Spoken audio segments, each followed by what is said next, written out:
کہا کہ کیا ممکن ہے کہ ایک دن میں بندہ مخلوق کی تعداد، اب خالی انسانی مخلوق ہی تقریباً 8.5 ارب ہے بالکل، اور 18,000 مخلوق ہے. لیکن نقشبندی صاحب ایسا بھی تو ہوتا ہے نا کہ ابھی چیزیں پڑھتے پڑھتے وظیفے پلٹ جاتے ہیں، لوگ کہتے ہیں وہ الگ بتا رہا ہوں، وہ اس کا جواب الگ ہے.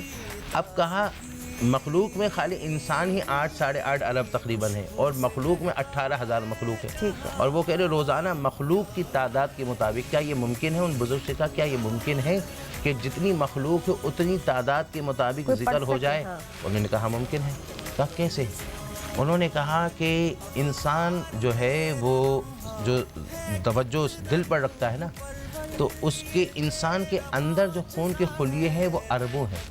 اچھا، وہ سب ذکر کرتے ہیں. اور جب بندہ اپنے ذکر پر ایک توجہ جو رکھتا ہے نا، جس کو ہم نقشبندی سلسلے میں کہتے ہیں خطکار میں دل پروردگار میں، تو وہ جو توجہ رکھتا ہے دل پر، تو وہ ایک سیکنڈ میں جو اس کی جسم پر جو اللہ کا اسم کا توجہ جاتی ہے نا، تو وہ جو محنت والا عام بندہ نہیں، کھلا ڈلا نہیں، محنت کر جس نے محنت کر کے مقام پر پہنچا ہے، تو اس کا وہ جو انسان کے جو اربوں خلیے ہیں، ایک سیکنڈ میں اربوں خلیوں میں وہ ایک اسم ذات کا توجہ جا کر اس اربوں خلیوں کے اندر ذکر ہوا.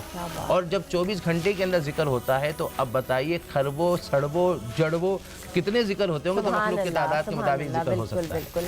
اسی طرح سے ہم بات کرتے ہیں، اور جب بھی بات کرتے ہیں ہم جزا و سزا کے حوالے سے، ہم بہت ساری ایسی چیزیں ہوتی ہیں کبھی ہمیں اندر سے پتہ لگ رہا ہوتا ہے کہ ہم سے غلطی ہوئی ہے، اللہ تعالیٰ ہمیں اس کی سزا دیں گے. کبھی کبھار ہمیں ایسا لگ رہا ہوتا ہے، ہمارا دل خوش ہوتا ہے کہ ہم سے نیکی ہوئی ہے، تو ہمارا دل خوش ہوتا ہے کہ اللہ تعالیٰ ہمیں اس کا صلا دیں گے. تو جزا اور سزا کا اسلام میں تصور کیا ہے، فلسفہ کیا ہے؟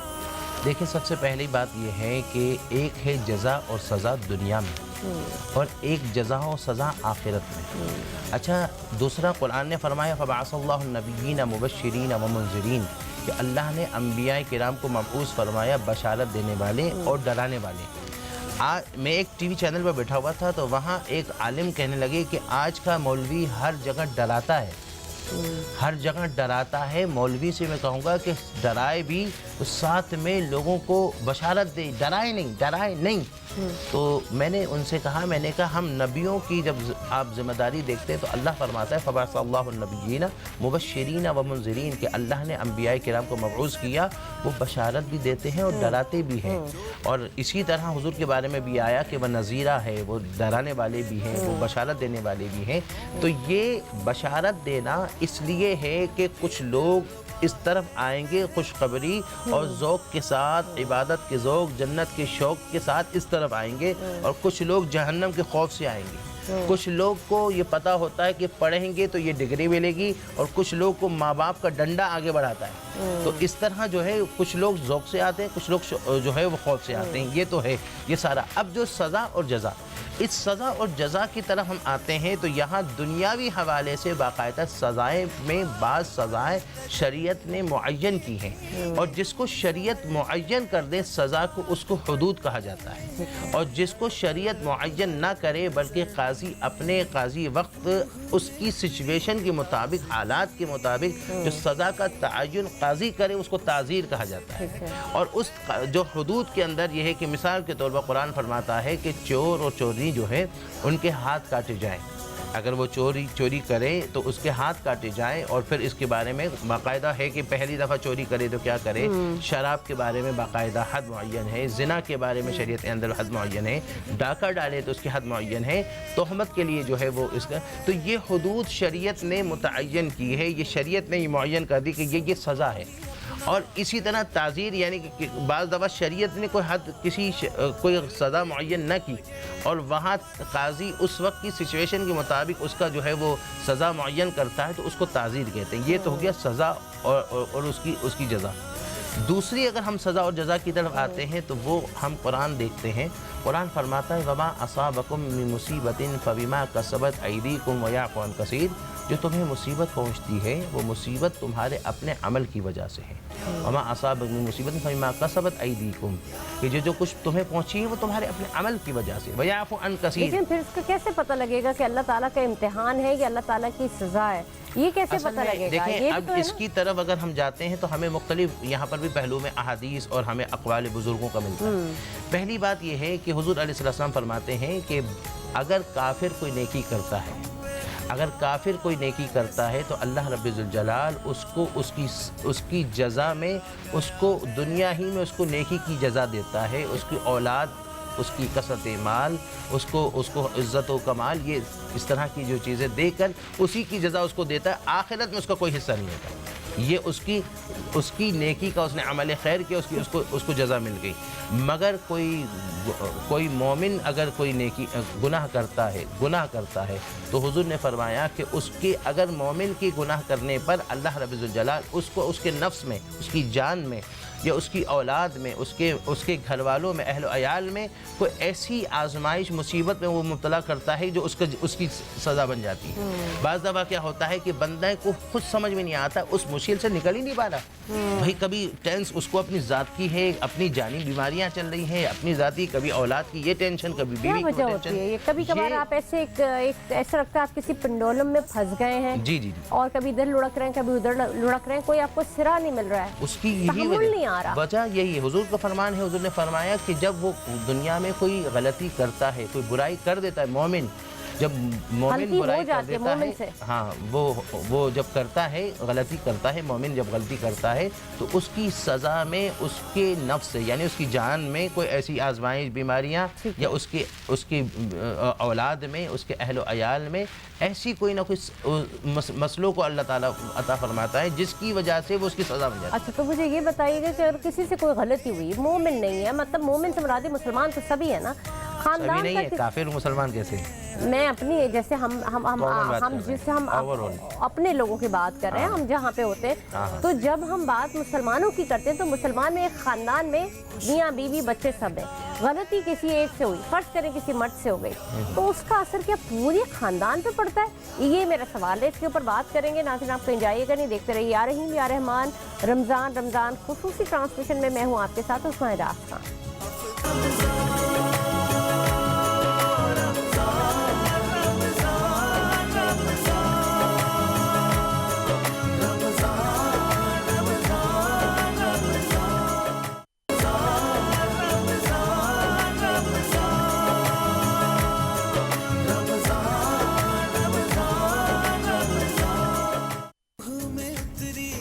یا رحیم یا رحمان رمضان خصوصی ٹرانسمیشن آپ کو ایک بار پھر خوش آمدید کہتے ہیں۔ بات کریں تو ہم جزا و سزا کے حوالے سے، اس کے فلسفے کے حوالے سے اس جانب آئیں گے، لیکن پہلے اپنے دوسرے مہمان گرامی سے بھی آپ کا تعارف کراتی چلوں۔ بہت ہی معزز ہمارے مہمان ہوتے اسلامک اسکالر ہیں مفتی محبوب حسن صاحب، السلام علیکم، کیسے ہیں؟ ٹھیک ٹھاک ہے، خیریت سے؟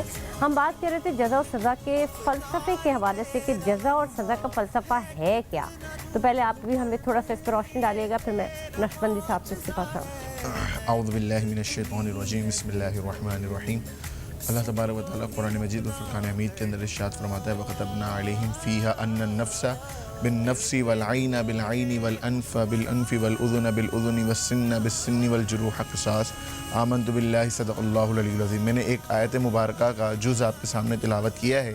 اس آیت مبارکہ کے اندر اللہ تبارک و تعالیٰ نے یہاں پر خاص طور پر جو سزا کے طور پر اور جزا کے حوالے سے جو قصاص کے جو معاملات ہیں اس کو اللہ تبارک و تعالیٰ نے نقل فرمایا ہے، اور نقل اس انداز میں فرمایا ہے کہ اللہ تبارک و تعالیٰ فرماتا ہے قرآن مجید کے اندر، ہم نے جو ہے وہ تمہارے لیے برابری کے معاملات رکھے ہیں، کہ جان کے بدلے جان رکھی ہے، ناک کے بدلے ناک رکھی ہے، دانتوں کے بدلے دانت رکھے ہیں، یہاں تک کہ جو اس کی جب اس آیت مبارکہ کی مفسرین نے تشریح فرمائی تو اس میں یہاں تک لکھتے ہیں کہ جو ناخون ہیں، اگر کسی کے ذریعے ناخون کا کوئی نقصان پہنچا تو اللہ تبارک و تعالیٰ نے اس کے بدلے میں ناخون کا قصاص رکھا ہے، یعنی جی، تو یہ تو ایک دنیاوی طور پر تھا۔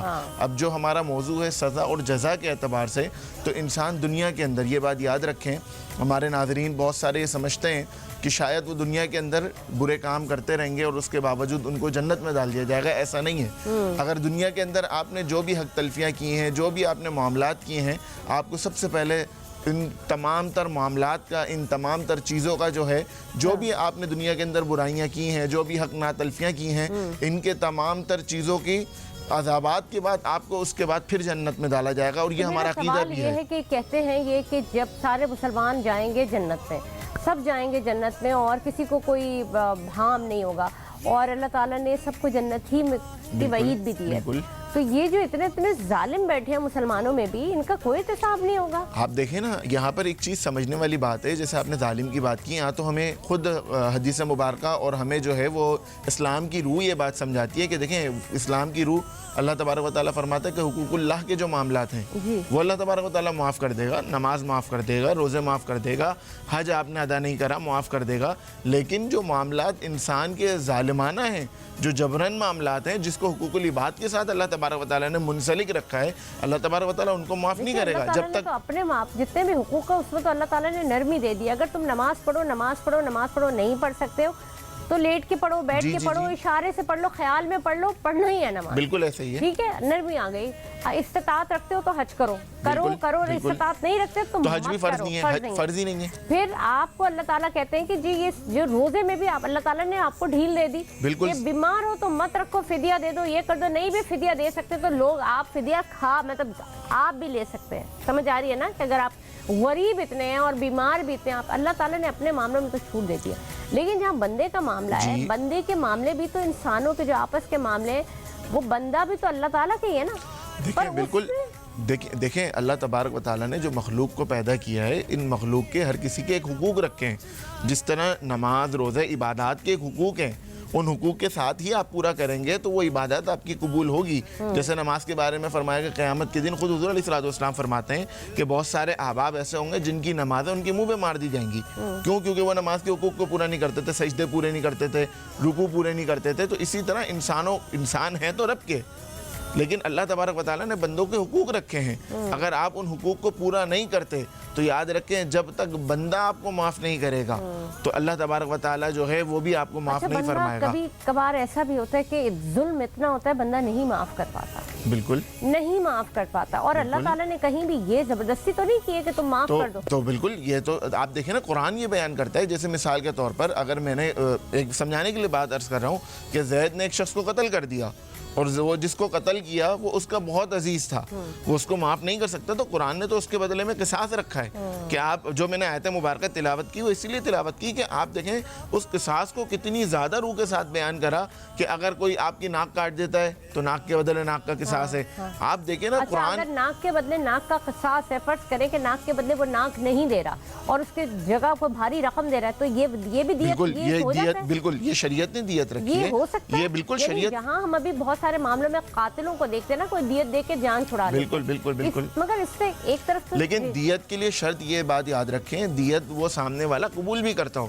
کیونکہ اس کو سمجھنا یوں ضروری ہے کہ دیت کے جو مسائل ہیں اس کو اس طرح سمجھیں کہ مثال کے طور پہ جو دیت ادا کر رہا ہے اور جو دیت لے رہا ہے، دیت لینے والا اس کو دل سے قبول کرتا ہو تو دیت ادا ہوگی. اب ہمارے یہاں بعض دفعہ جو ہم مناظر دیکھتے ہیں جیسے ہمارے ملک کی حالات کے تناظر میں بہت سی مرتبہ ایسے واقعات نظر آئے کہ زبردستی کی دیت دی جا رہی ہوتی ہے. وہ تقاضا کر رہے ہیں قصاص کا اور آپ ادا کر رہے ہیں دیت. تو یہ بھی ایک شرعی حکم کے معاملات کے تناظر میں آتا ہے کہ اگر وہ قصاص کا تقاضا کر رہے ہیں تو پھر قصاص سے ہی مسئلہ حل ہوگا. اگر وہ دیت کا تقاضا کر رہے ہیں اور اگر اس دنیا میں قصاص پورا نہیں کرتے تو آخرت میں کس طرح سے اس کا کیا آخرت میں بھی جان کے بدلے جان لی جائے گی؟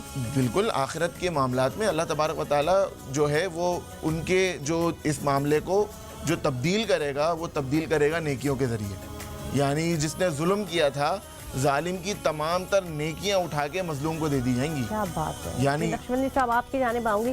اتنی گہری اور مفصل بات ہے، لوگ سمجھتے نہیں ہیں باتوں کو. ویسے تو بڑی چھوٹی سی بات سمجھ کے جزا و سزا کیا ہے، لیکن جزا سزا کے اندر آپ جائیں آپ کو پتہ لگے آپ ارد گرد ماحول میں آپ دیکھیں اپنے آپ کے شیطان ہی شیطان بھرے ہوئے جو بھول گئے کہ جزا و سزا دینے والا اوپر والی ذات بیٹھی ہے، وہ جو دیکھ رہا ہے سب کچھ.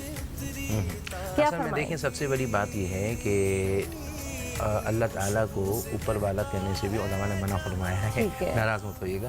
اور بیٹھی بھی کا لفظ بھی نہیں بولنا چاہیے کیونکہ بیٹھنا یہاں اس کے لیے ہوتا ہے جس کا جسم ہو. اللہ جسم سے پاک ہے تو لہٰذا یہ آپ کے ذریعے مختلف عوام جو ہے نا ان کی اصلاح ضروری ہے. نارملی اس طرح کی بات کر دیتے ہیں لیکن احتیاط کرنی چاہیے، بہت ضروری ہے.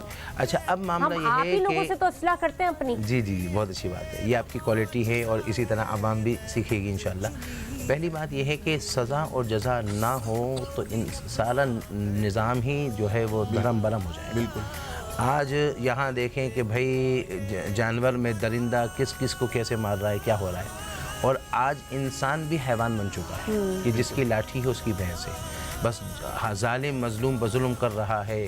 آج اگر قاتل کو قتل کی سزا دے دی جائے تو کتنے آج کل ڈکیت ہو رہے ہیں، وہ سب کے سب خود رک جائیں۔ اور دیت کے بارے میں عوام کو پتہ ہی نہیں ہے کہ دیت کیا دینی ہوتی ہے۔ تقریباً 100 اونٹ دیت ہوتی ہے، اور جس کے اندر تقریباً کچھ ایسی ہوتی ہیں جو حمل والی ہیں، جو ہے وہ اونٹ ہوتے ہیں، اسی طرح جو جانور ہوتے ہیں، تو وہ بھی ایک باقاعدہ وہ ہے۔ اب 100 اونٹ کی مطلب ہے کہ پورا کا پورا ایک بزنس سیٹ کیا ہوا دیا جاتا ہے۔ اب دیکھیں بزنس میں تو آپ یہاں پر یہ نہیں کر سکتے کہ بزنس میں تو بندہ مطلب بڑی جائیداد ہو گئی نا آپ کی۔ ہاں، اس کو ہم یہاں بزنس میں تو ہم چھوٹے شریعت نے یہ نہیں کہا کہ کتب علیکم القصاص فی القتل الحر بالحر، یہ کہا کہ یا ایھا الذین آمنوا کتب علیکم القصاص فی القتل، ایمان والو تم پر قصاص فرض کیا گیا آزاد کے بدلے آزاد۔ آگے پھر اس کی تفصیل میں آتا ہے، اس میں یہ ہے کہ آزاد کے بدلے آزاد، پھر اگر نہیں تو دیت میں یہ نہیں کہا کہ اس کا کاروبار سیٹ کرو، یہ نہیں۔ جیسے آپ کی بات میں سمجھ گیا ہوں، مگر میں جو عوام کو سمجھا رہا ہوں اس میں یہ ہے کہ اتنی بڑی تعداد 100 اونٹ جو ہے، اور اس میں بھی حمل والی اتنی ہو، اور اتنی جو تعداد، اس میں کوالٹیز بھی ہے، وہ سب کو معین کر کے دیا جائے، تاکہ اب 100 اونٹ کا مطلب آپ بتائیے کتنی بڑی رقم بن جائے گی۔ اب مجھے تو پتہ ہی نہیں ہے کہ اونٹ کتنے کا ہے، کم سے کم بھی اگر 1 لاکھ روپے بھی اونٹ رکھا جائے، 3 لاکھ کا تو ہوگا ہی ہوگا، ہمارے سے مرا جو ہے وہ اگر 1.5 لاکھ کا بھی تو 1.5 کروڑ روپے۔ اب یہ دیت ہے، یہ دیت ہے۔ آج ہمارے اسلام میں قانون، ہمارے مسلمانوں میں قانون اسلام کہاں ہے، اسلامی قانون کہاں ہے؟ آج قرآن کہتا ہے کہ فَاقْطَعُوا أَيْدِيَهُمْ جَزَاءً بِمَا كَسَبَا، ہاں کہ بھئی ان کے ہاتھوں کو کاٹو۔ حضور کے بارگاہ میں حضرت ابوبکر صدیق کہتے ہیں، حضور کے بارگاہ میں ایک شخص کو لایا گیا، اور جب حضور کے بارگاہ میں لایا گیا تو شریعت کا حکم ہے کہ پہلی دفعہ چوری کرے تو سیدھا ہاتھ کاٹ دو، اور حضور نے فرمایا جب اس کے بارے میں کہا اصل اس کا کیا حکم ہے، آپ نے کہا قتل کر دو۔ حضرت ابوبکر صدیق کہتے ہیں، اسی کے اوپر بات کریں گے کیونکہ بات بڑی گہری ہے اور بڑی ایمان انسان کا تازہ ہوتا ہے جب شریعت کی اور شریعت کے حوالے سے جو سزائیں متعین کی گئی تھی اس کے اوپر تو کوئی بات ہی نہیں کرتا۔ ناظرین ملتے ہیں بریک کے بعد، آپ دیکھ رہے ہیں یا رحیم یا رحمان، رمضان رمضان، آپ کے ساتھ ہوں میں عظمیٰ اعجاز خان۔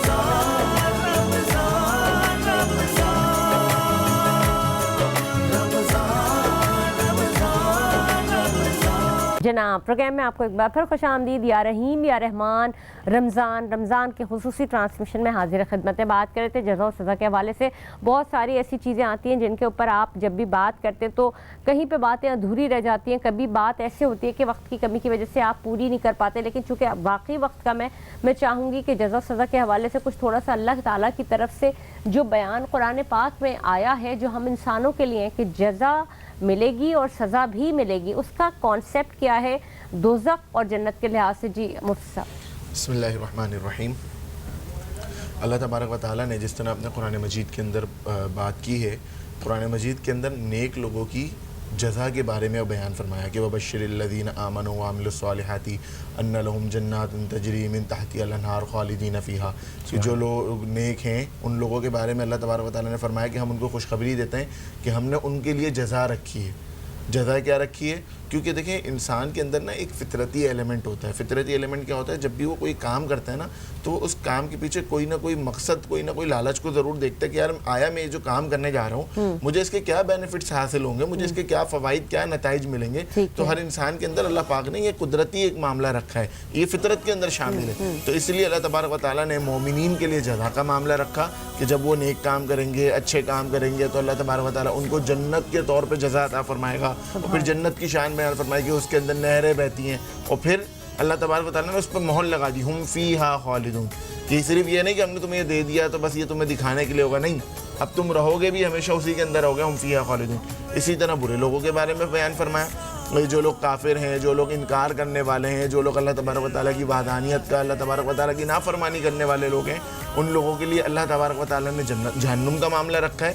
اب یہ سزا کا معاملہ ہے۔ اب اگر اللہ تبارک و تعالیٰ جزا اور سزا نہیں رکھتا تو انسان اب جیسے اگر مجھے پتہ ہے کہ میں کوئی برا کام کروں گا، مجھے اس کے اوپر سزا ملے گی، مجھے اس کے اوپر پکڑ لیا جائے گا، مجھے روکا جائے گا، تو میں اس سے بچنے کی کوشش کروں گا، میں اس سے اپنے آپ کو بچاؤں گا. اور پھر یہ بھی ایک فطرت ہے. لیکن محبوب صاحب لوگوں کو پتہ ہی ہوتا ہے نا، دین تو پڑھا ہے، لوگوں کو پتہ ہوتا ہے اس کام کا یہ گناہ ہوگا، لوگ اس کو ویسے لیتے کیوں نہیں؟ بیسیکلی بات پتہ کیا ہے، لوگوں نے نا اصل میں اللہ تبارک و تعالیٰ کے عذاب کے معاملے کو بڑا ہلکا سمجھ لیا. لوگ اس لیے سیریس نہیں لیتے. جس دن ان کو پتہ لگ جائے نا کہ عذاب کا معاملہ بڑا سخت ہے، کیونکہ ہم نا دنیا داری کی طرح حساب سمجھ رہے ہوتے ہیں. جیسے دنیا داری میں ہم سمجھ رہے ہیں نا کہ ہمارا کوئی حساب کتاب نہیں ہے، جیسے دل چاہے جی رہے ہیں، کر رہے ہیں، جو دل چاہے کر رہے ہیں. تو ہم نے آخرت کو بھی اسی طرح سے سمجھا ہوا ہے، ہم نے قبر کے معاملات کو بھی اسی طرح سے سمجھا ہوا ہے، کیونکہ ایک فطرتی نیچر ہو گئی ہے. کیونکہ ہم پیدا ہوئے، ہم نے پاکستان کا جو ماحول دیکھا، پاکستان کے جو حالات دیکھے. میں ایک بات کرتا ہوں، ایک جیسے اگر ہم اس کو مثال سمجھیں، ایک یورپ کا بچہ ہے، اس کو پتہ ہے کہ یہاں پہ کوئی مجھے دیکھنے والا ہو یا نہ ہو، وہ اس چیز سے پرہیز کرے گا. اگر پتہ یہ منفی ہے، اس کو پتہ یہ میرے لیے بہتر ہے، وہ اس کام کو کرے گا چاہے کوئی دیکھنے والا ہو یا نہ ہو. ہم نے پاکستان کا جو ایک ایٹماسفیئر، پاکستان کے جو ایک حالات دیکھے، ہم سمجھ رہے ہیں کہ قیامت کے معاملات بھی ایسے ہوں گے، لے دے کے جو ہے معاملہ کر لیں گے. الیاذ باللہ. میں آپ کو حقیقت بتا رہا ہوں، لوگوں کی یہ ذہنی سوچ ہے، لوگوں نے اپنی ایک ذہنی تربیت سمجھ لی ہے کہ ہم لے دے کے کر لیں گے. الیاذ باللہ. اللہ پاک سب کے ایمان کی حفاظت فرمائے. تو ہمارے یہاں یہ ایک فطرتی، ایک قومی ایک سسٹم بن گیا کہ بس جیسے دل چاہے کرتے رہو، ظلم ہے تو ظلم کرتے رہو، برائیاں ہیں تو برائیاں کرتے رہو، نافرمانی ہے تو نافرمانیاں کرتے رہو. اللہ پاک تو رحیم ہے، معاف کر دے گا. اللہ پاک بالکل رحیم ہے. میں آپ کو یہی سوال آ گیا، بڑا ایک کانسیپٹ آ گیا، اللہ پاک تو رحیم ہے، غفور الرحیم ہے، وہ معاف کر دے گا. بے شک وہ غفور الرحیم ہے، معاف کر دے گا. پھر تو اس میں ایک متقی اور ایک اس میں تو فرق ہی نہ رہا ہے نا. تو یہ لوگوں نے اس کو بڑا کی بنا لیا، اور پھر گناہ کرتے شرمندہ نہیں ہوتے. اصل میں ایک بات یہ ہے، ان بطش ربک لشدید، کہ اپنے رب جو ہے نا، اللہ فرماتا ہے کہ اس کی تیرے رب کی پکڑ بڑی شدید ہے. بے شک اگر وہ رؤوف اور رحیم ہیں تو وہ جبار اور قہار بھی ہے. اور اس کے یہاں جو دنیا کے اندر اس کا جو جلوہ ہے وہ جلوہ رحمت کا ہے، مگر وہاں جو جلوہ ہوگا وہ جلوہ قہر ہوگا. اور قہر کا جو جلوہ ہوگا تو قرآن کہتا ہے کان مقدارہ 50,000 سنہ، یہ 50,000 سال کا دن ہوگا. امام غزالی فرماتے ہیں کہ ایک نوجوان ہر وقت عبادت میں، روزوں میں، کثرت صلاۃ، قیام رات، لیل، قیام اللیل، بڑی عبادت میں. اس کی ماں نے کہا تھوڑا راحت بھی کر لو، کچھ ریسٹ بھی کر لو. کہا ماں ایک بات بتاؤ، زندگی کتنی ہے؟ کہا 60-70 سال. کہنے لگے قیامت کے دن کتنا ہوگا؟ کہا کہ 50,000 سال. کہا اس دن کو، اس زندگی کو اگر میں داؤ پر لگا دوں تو کیا ہوگا؟ کہا وہاں آسانی ہوگی. کہا پھر سستا سودا نہیں کہ اگر میں سب لگا دوں، زور وہ لگا دوں. اب قیامت کا میدان ہوگا، 50,000 سال کا دن ہوگا، زمین تانبے کی ہوگی، احادیث میں آتا ہے. اچھا، اب یہاں پر قیامت کے بارے میں ہم قرآن میں، احادیث میں پڑھتے ہیں کہ بڑا عجیب مرحلہ ہوگا، لوگ وہ ہوں گے، کرسی میں حضور تشریف فرما ہوں گے، اور اس وقت جو ہے ہر نبی کہیں گے کہ اذهبوا الی غیری، میرے علاوہ کسی اور کی طرف جاؤ. اور سارے کے سارے اس وقت جو ہے وہ انبیاء کرام پھر لواء الحمد کی جھنڈے کے تحت حضور جلوہ فرما ہوں گے. بخاری شریف میں آتا ہے عیسیٰ علیہ السلام کہیں گے وہاں جاؤ، حضور کی بارگاہ میں جاؤ، حضور کی بارگاہ میں. اور وہاں جانے کے بعد حضور سے کہا جائے گا تو حضور کہیں گے انا لہا، میں تو ہوں اسی کام کے لیے. اور حضور بارگاہ خدا میں آئیں گے اور سجدہ کریں گے. حضور فرماتے ہیں کہ میں سجدہ کروں گا تو اللہ فرمائے گا کہ محبوب ارفع رأسک، محبوب آپ سر اٹھائیے. زمین تانبے کی ہے، لوگ شرابور ہو رہے پسینے سے، پرواہ نہیں ہے، خدا کو قہر میں ہے. مگر محبوب کا جب سر زمین پر رہے تو اللہ آپ کی رحمت، جلال رحمت میں تبدیل ہوگی. اللہ پر ارفع رأسک، محبوب سر اٹھائیے. اور کہا سل تعطیٰ، سوال کیجئے عطا کیا جائے گا. اشفع تشفع، شفاعت کیجئے، شفاعت قبول کی جائے گی. حضور کے بارگاہ میں عرض کرنے کے، اللہ کے بارگاہ میں عرض کرنے کے بعد پھر معاملہ چینج ہوگا. اور پھر وہاں اعمال نامے ہوں گے، پل صراط ہوگا، حدیث میں آتا ہے بال سے باریک ہوگا، تلوار سے زیادہ تیز ہوگا، نیچے جہنم ہوگی. اچھا، اب یہاں پر ایک شعر عشق والوں نے کہا، اللہ تعالیٰ تو سب اعمال جانتا ہے. وہ چاہتا تو قبر سے اٹھاتا، وہ کہتا جہنمی ہو جہنم میں جاؤ، دوزخی ہو جنتی ہو جنت میں جاؤ. یہ سارا سلسلہ کیوں؟ ساری مخلوق جمع ہونا، کرسی لگنا، اور حضور کا جلوہ گر ہونا، شفاعت کا سلسلہ ہونا، مخلوق خدا کا جلوہ ہونا، اور پھر حضور کی شفاعت سے دروازہ کھلنا.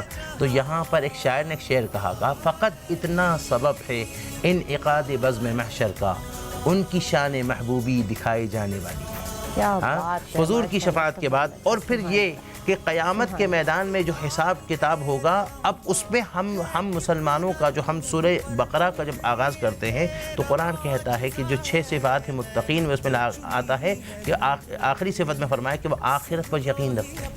جب آخرت پر یقین رکھتے ہیں، بندے کو پتہ ہوگا میری غلطی پر مجھے سزا ملے گی، اور آپ کو یہ بھی عرض کرتا چلوں، آپ کا دیکھیں جب آپ کو پتہ ہوگا کہ میری غلطی پہ مجھے سزا ملے گی تو پھر آپ روک لگے گی نا، آپ کو روک لگے گی، ڈر لگے گا نا ڈر آپ کو۔ لگے گا۔ اور دوسری بات، مجھے ایک سوال ایک اور آپ سے پوچھتی ہوں کہ ٹھیک ہے آپ نے گناہ کیا، گناہ ہو گیا، پھر گناہ پہ شرمندہ تو ہو، یہ بھی ایک چیز ہے، لیکن اس کے ساتھ ساتھ یہ کہ پھر یا تو وہ آداب آنے چاہیے، اللہ کو لاڈ اٹھانے کے، اللہ کے لاڈ اٹھانے کے آداب بھی تو آنے چاہیے نا۔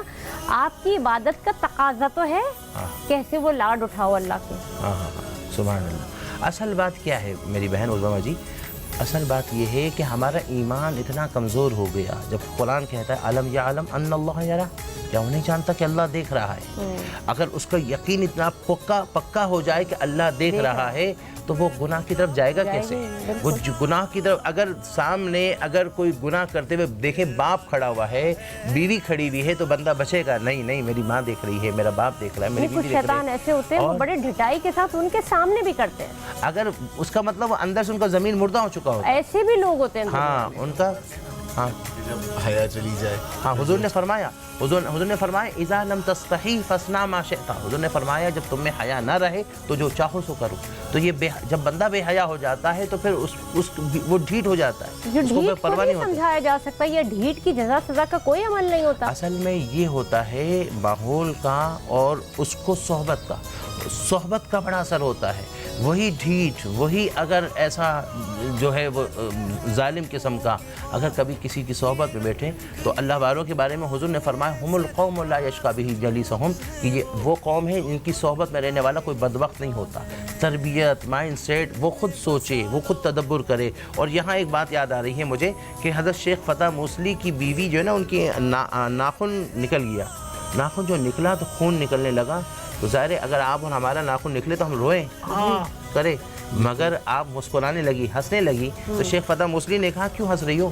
تو کہا کہ یہ جو ناخن نکلا نا، اس نکلنے پر جو مجھے تکلیف ہوئی، اس تکلیف پر جو میں صبر کروں گی، اس صبر پر مجھے اجر ملے گا، اس خوشی میں مجھے ہنسی آ رہی ہے۔ میں آپ کو کیا بتاؤں بات، یہ دنیا ہے، اس دنیا میں لوگ بھی کہیں نہ کہیں ایسے ہوتے ہوں گے، کہیں تو بیٹھے ہیں، کچھ نہ کچھ بیٹھے ہیں، تو اسی لیے رب کی شان ہے۔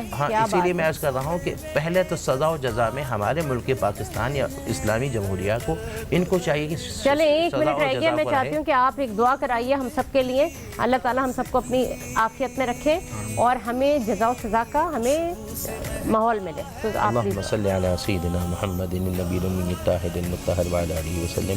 پیارے اللہ ہم سب کی یہ محفل کو اپنے بارگاہ میں قبول فرما، یا الہ العالمین ہمیں وہ عمل جس سے وہاں ہمارے لیے آسانی ہو، وہ عمل صالح کی ہمیشہ توفیق عطا فرما، شیطان اور نفس کے شر سے، اور اے اللہ نفس امارہ کے غلبے اور شر سے، اور اے اللہ غفلت سے ہمیں محفوظ فرما۔ یا الہ العالمین تیری یاد میں رونے والی آنکھیں عطا فرما، تیری محبت کا پاکیزہ جام عطا فرما۔ اے اللہ ہمیں دنیا میں رحمت مصطفیٰ، قبر میں معرفت مصطفیٰ، حشر میں شفاعت مصطفیٰ، حوض کوثر پر جام مصطفیٰ، پل صراط پر صدائے مصطفیٰ، اور جنت میں رفاقت مصطفیٰ عطا فرما۔ پیارے اللہ ہم بیکار ہیں، گناہ گار ہیں، رمضان کے ایسے پر لمحات، پر مقدس دن ہم سے جدا ہو گئے ہیں، ہم کسی ایک دن کا بھی حق ادا نہ کر سکے، پیارے اللہ ہمیں معافی عطا فرما، پیارے اللہ ہمیں معافی عطا فرما۔ ہمارے سامنے اب بڑے اچھے اچھے دن آ رہے ہیں، اے اللہ شب قدر کے لمحات بھی آنے والے ہیں، اے اللہ ہمیں ہمت کر کے اس کا ایک ایک لمحہ عبادت میں، ریاضت میں، ذکر میں، تسبیحات میں، قیام میں، قرآن کی تلاوت میں، ذکر اذکار میں گزارنے کی اللہ توفیق عطا فرما۔ یہ اللہ یہ رمضان کا یہ دن، یہ لمحے گزر جائیں گے، اگلا رمضان جب آئے تو یا اللہ ہم تیرے بارگاہ میں تیرے محبوب کا وسیلہ دے کر عرض کرتے ہیں کہ ہمیں مکے اور مدینے کی حاضری عطا فرما، ہمیں گنبد خضرا کا دیدار عطا فرمانا، گنبد خضرا کا دیدار عطا فرمانا۔ یا الہی دکھا وہ مدینہ کیسی بستی ہے جہاں میرے مولا رات دن تیری رحمت برستی ہے۔ آمین الہی صلی اللہ آمین تعالی علی الہی خیر صلی اللہ خلقہ علیہ ونور وآلہ عرشہ وزینۃ فرشہ محمد مبارک وسلم برحمتک یا ارحم الراحمین۔ بہت بہت شکریہ آپ کا دونوں حضرات کا، آپ نے ہماری محفل کی جان چار چاند لگا دی۔ اللہ تعالیٰ ہم سب کی اور آپ کی دعاؤں اور ہم سب کی دعاؤں کو قبول فرما لے اور ہمارے آنسوؤں کو اپنی بارگاہ الہی میں قبول فرما لیجئے۔ بہت بہت شکریہ مفتی صادق نقشبندی صاحب، آپ کا بہت شکریہ، اور ساتھ ساتھ مفتی محبوب حسین، آپ کا بھی بہت شکریہ۔ آپ دونوں آپ یہاں پہ آئے اور آپ ہمارے پروگرام میں واقعی چار چاند لگا دی۔ انشاءاللہ آپ سے آگے بھی ملاقات ہوتی رہے گی۔ تو پروگرام میں اب تک کے لیے اتنے ہی۔ آپ دیکھ رہے تھے یا رحیم یا رحمان رمضان رمضان رمضان کے خصوصی ٹرانسمیشن۔ پھر آپ سے ملاقات ہوگی، اجازت دیجیے، اللہ حافظ۔